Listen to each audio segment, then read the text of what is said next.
Hello, listeners, and welcome to the Lander University History and Philosophy Department podcast.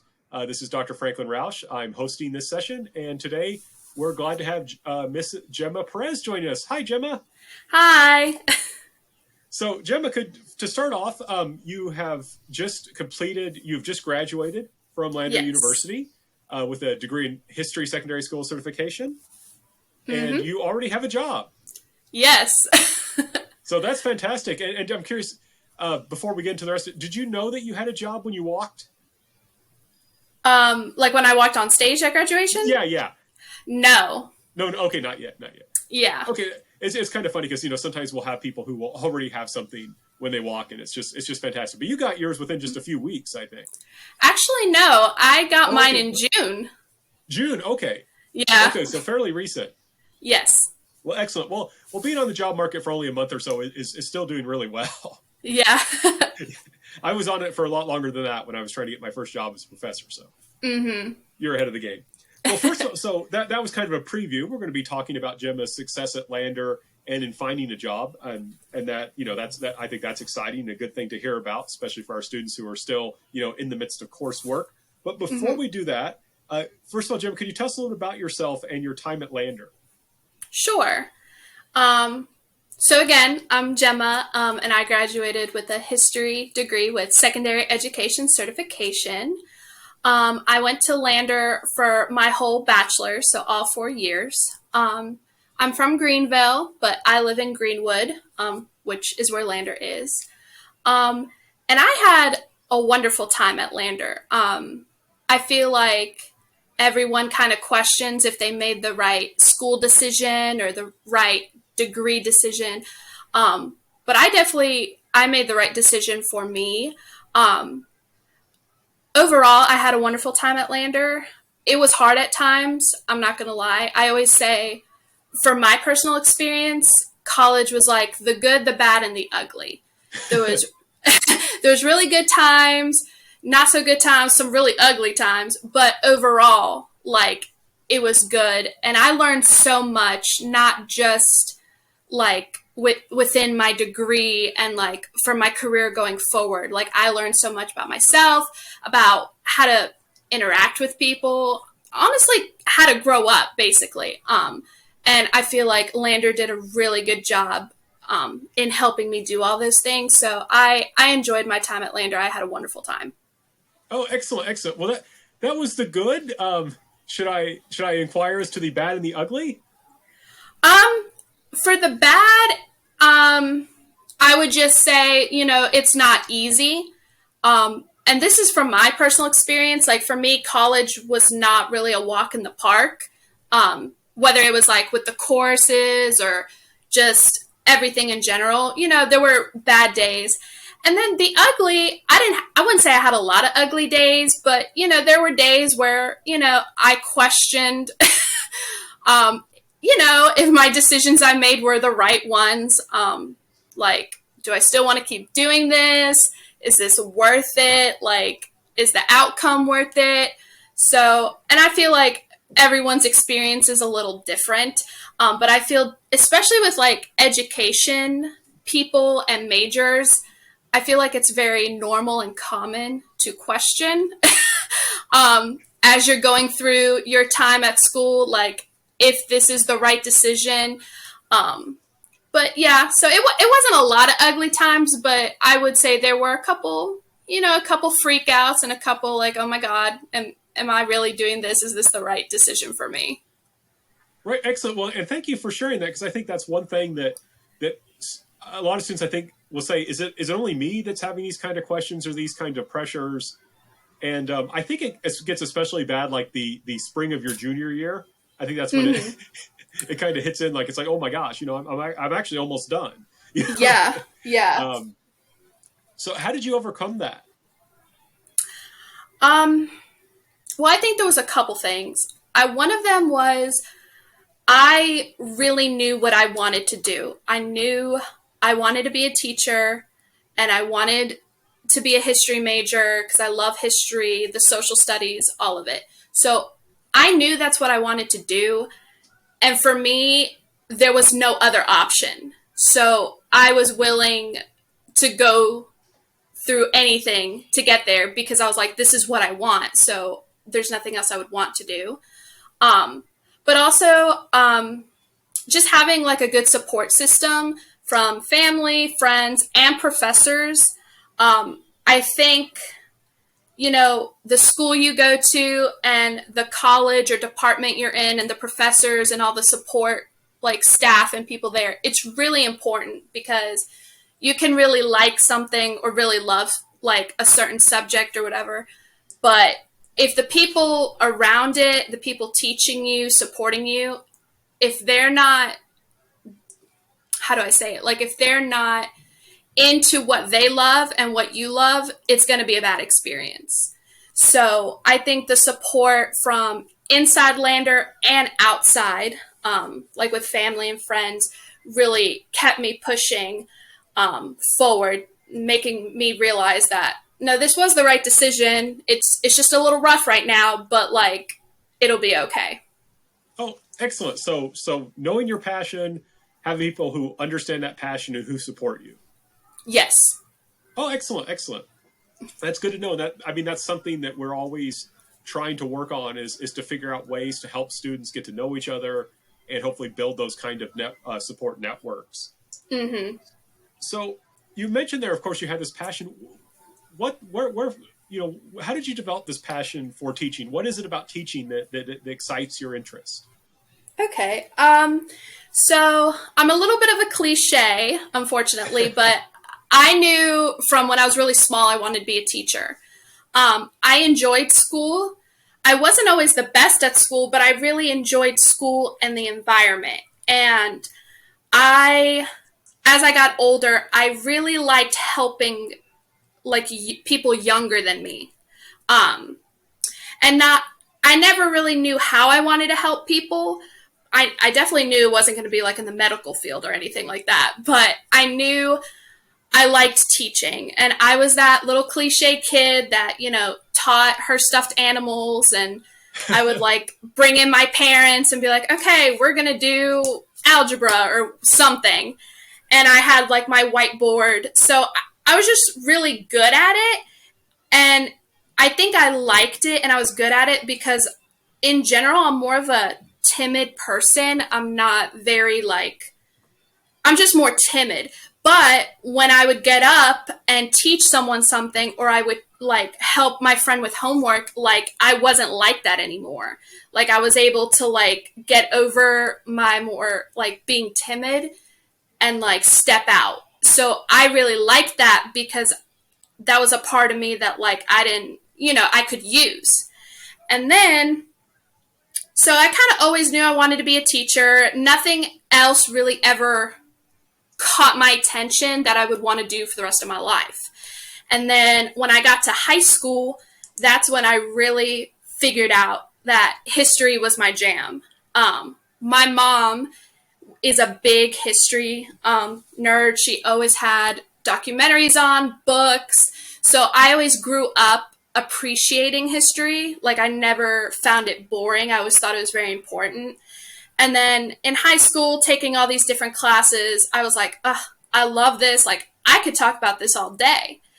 And then, yeah. And so from there, then, as a senior in high school, I got accepted into the teacher cadet program.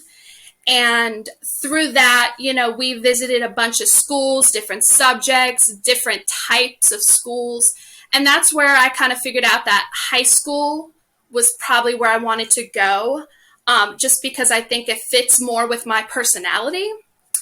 And yeah, that's kind of how it started. Ever since then, I've stuck to it. And I just really love like teaching someone something or helping them and then just be like, okay, that makes sense. I get that now.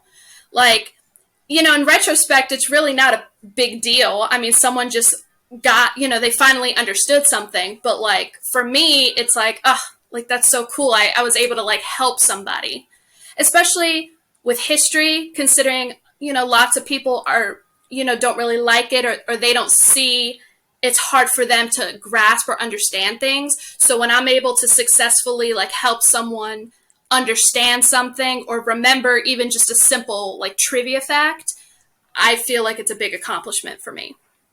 Oh, excellent. No, that's very good. I'm glad to hear that. And it'd be interesting to do some kind of poll, but I think a lot of professors are actually originally kind of shy people.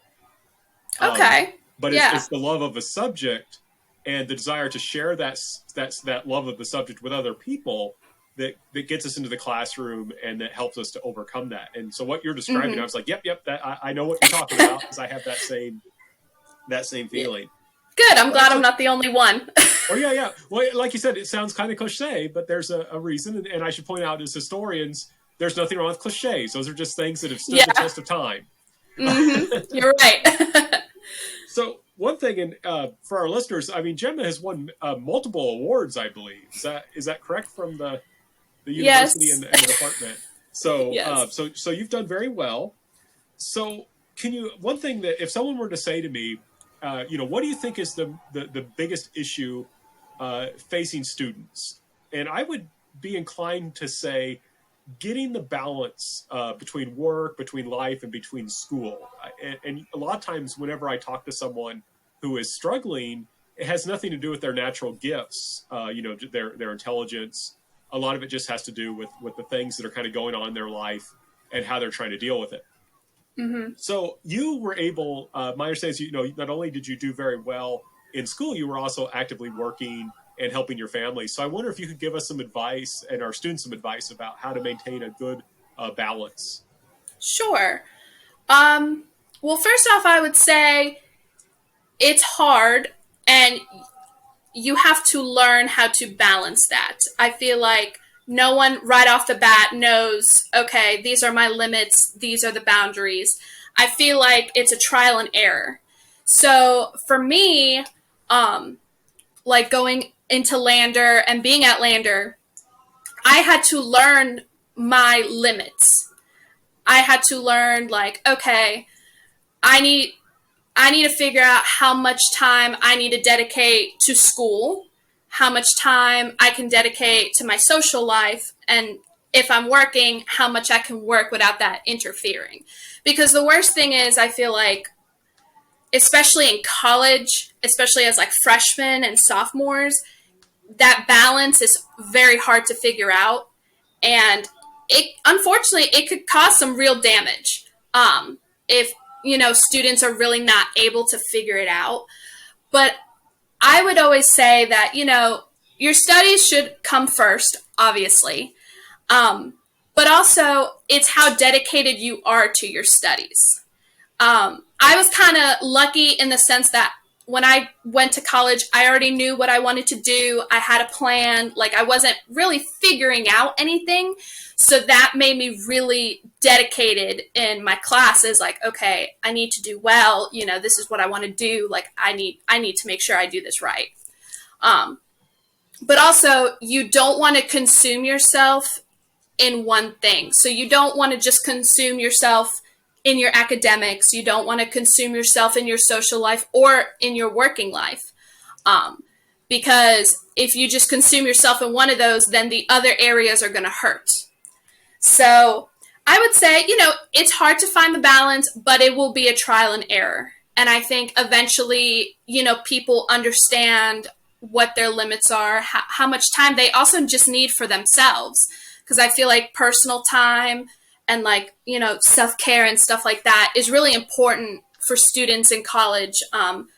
Because if you don't take care of yourself and you let yourself go, then your work life, your social life, and your school life they're going to suffer. Right. And working while in school is really interesting. So I did work while I was in school. I worked as a tutor, and I was kind of lucky because I liked tutoring because it's kind of like teaching. So to me, it was a fun job. But I also kind of knew my limits of like how much I should work, how much time I needed like to study and for myself and stuff like that. And I also had the experience of like working a summer job while also taking summer classes. And That's honestly, tough. Yeah, it was really difficult, at least for me personally. But like I said, I was really dedicated and I knew how to get like get those classes in, get those good grades, stuff like that. So it motivated me to make sure I did put enough focus in those classes to do well. And, everyone's situation is different. So, some people do have to work much more than I did probably. And that's fine. And that's great. It's just, you just got to find the balance. And also, I feel like people shouldn't be scared to tell people their situation. I mean, they don't need to be telling everybody. But, if, students are in a situation where they have to work a lot, like a lot, I would say don't be scared to tell your advisor, tell your professors, because, it's life and, it's important, and you can still find that balance even if you hold like your work life more maybe as a priority than your academics. I think it can work out for anybody. Excellent. I like that you said, know your limits. Mm-hmm. I find that sometimes people just try and do too much. And that you said it's going to be a process of trial and error. Again, I often find that people don't want to admit that they've made a mistake, because by doing that, then like they think they're a failure, right? It's like, I made a mistake, therefore I'm a failure. It's like, no, everyone makes mistakes. Yeah. And like you said, especially early in your career, there's a good chance that you're going to make a mistake. You're going to go overcommit somewhere. You just reflect on that. You adjust for the next semester, and then you try again. I find that the big problem I have is people who just will not admit that they made an error and that they need to cut back. And there's just, and I think they just don't want to admit that they failed, and as if no one makes a mistake. It's like mistakes. And and it's difficult. And I feel like in college, sometimes the academic culture can get a little tough between students, in the sense that, because for me personally, I am scared of failure. That's one of my fears. Like, that is always on the back of my mind. Like, I never want to fail at anything. But I feel like you learn, once you know your limits and you can recognize, like, okay, I did too much, or I made a mistake, probably shouldn't do that again. It helps you, it helps you academically, I think, because, sometimes I feel like in a school culture, the stakes are very high. People, and even like in high school too, people want, some people want really good grades. They can't, if they make all A's and then one class they make a B, like, it's the end of the world for them. And I learned how not to be like that. In the beginning, I was like, oh no, I can't make a B. Like, I can do so much better. But I realized, I was like, a B doesn't mean failure. It just means maybe it wasn't my strongest point or something like that.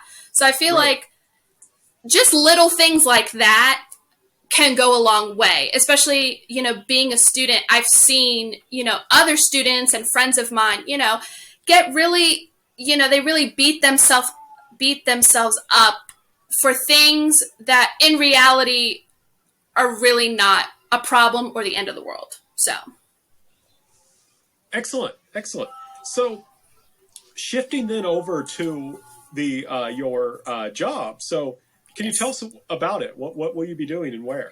Sure. So I'm teaching world geography at Greenwood High School.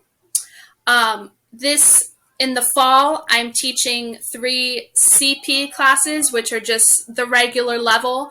And then next spring, I have 2 CPs and an honors class. Oh, fun. Excellent. And how did you come to get this job?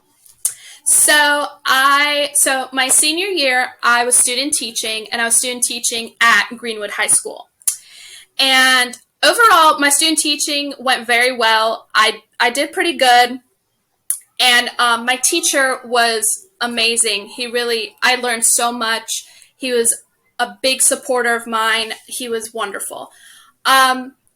When I started student teaching, I really had no plans to want to even stay at Greenwood High School or even think about possibly getting a job there.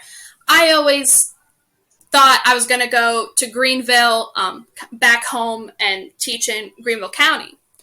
But over time, I really fell in love with the school. Everyone there is so nice. I enjoyed walking in early in the morning and everyone, saying hi. And, the students, to me, they're wonderful. I mean, I'm biased, but I thought they were great. And I felt very comfortable there. And I felt like even as a student teacher, my personality fit in with the other teachers, with the students, with the culture of the school. And a lot of the values and, principles that Greenwood High School, they have, I also agree with those too. And, so once the end of student teaching came around, like end of March, beginning of April, I was very open to, if I was offered a position, and I got it, I would take it.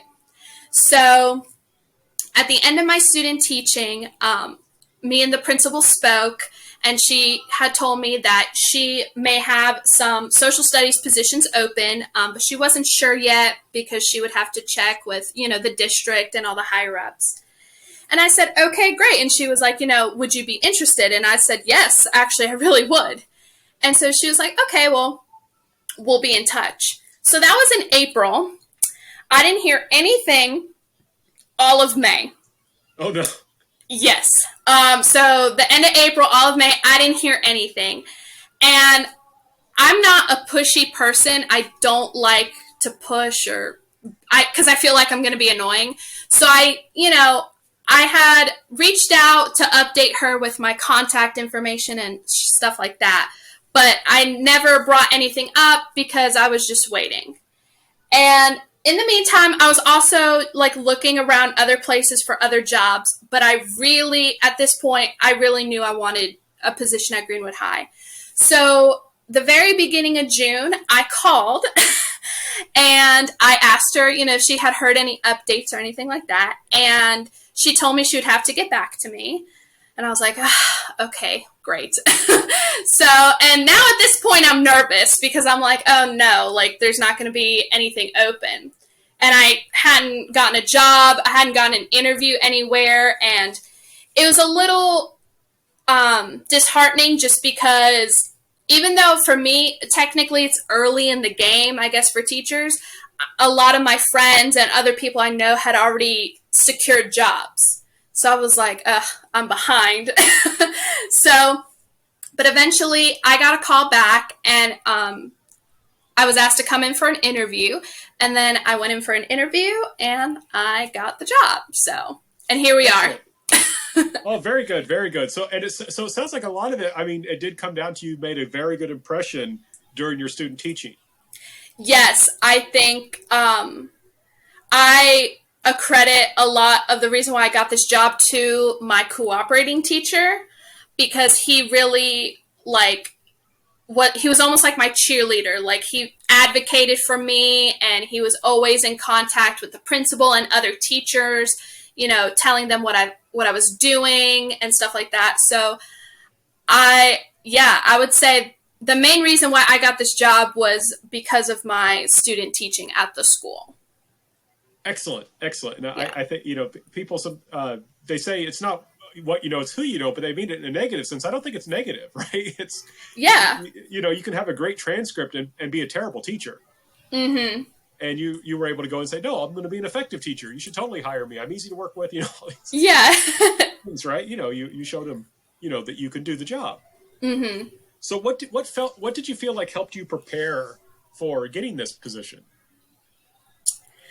I would say probably my previous clinicals at Lander, so my field experience going to the schools.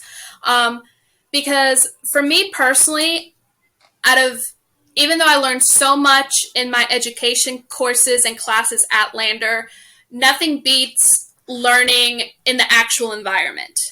So I felt that I learned so much by going. I went to Westview Middle. I went to 96 High School. I went a couple places, different places, and I learned so much. So I feel like I kind of knew how a good classroom should operate by just observing, and then with my student teaching and stuff like that, like my trial and error, and seeing what worked and what didn't. So I feel like just being around the environment and getting that hands-on experience made me, like, prepped me for the job and prepped me for the interview, because being around and observing all this stuff formed my, in a sense, I guess, teaching philosophy and what I believe in and what I think works and doesn't work.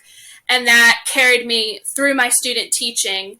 And then I was able to relay all that in my interview and what I can prove and what I can show as a future teacher, especially a first-year teacher, because I feel people are kind of scared sometimes to hire first-year teachers. And I understand. I mean, you know, but having, like, trying to advocate for them to have faith in me that I could do a good job, you know, that experience really helped me.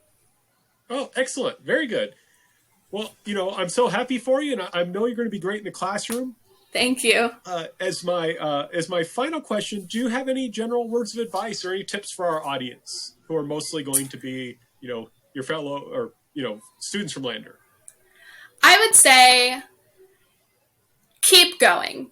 I know that's really simple, probably really cliche, but keep going and enjoy your time at school. You know, school isn't for everyone, even college, and, you know, that's okay. And people figure that out, I feel like, pretty quickly. But if you're determined to do something and you really love what you're doing, whether it's history, math, physical science, whatever it is, you have to get through those rough times, because even though they're rough and in the moment it's awful and you question everything, you're going to learn from it. And you may not learn like a lot or, you know, some big thing, but you might learn something little that will help you in the future. But also have a good time, enjoy it. You know, I feel like there's no point in going into a degree that you want to turn into a career and you can't enjoy it and also enjoy, you know, the college experience with your friends and, you know, stuff like that. And I feel like if you're able to enjoy your time at Lander, at least most of the time, it makes it worth it, all the hard times you go through. So, well, excellent. Very good advice. Well, thank you very much for joining us, Gemma, and I'm sure our audience found this very helpful. Thank you. Thank you for having me on. Right. Have a good day. Thank you. You too.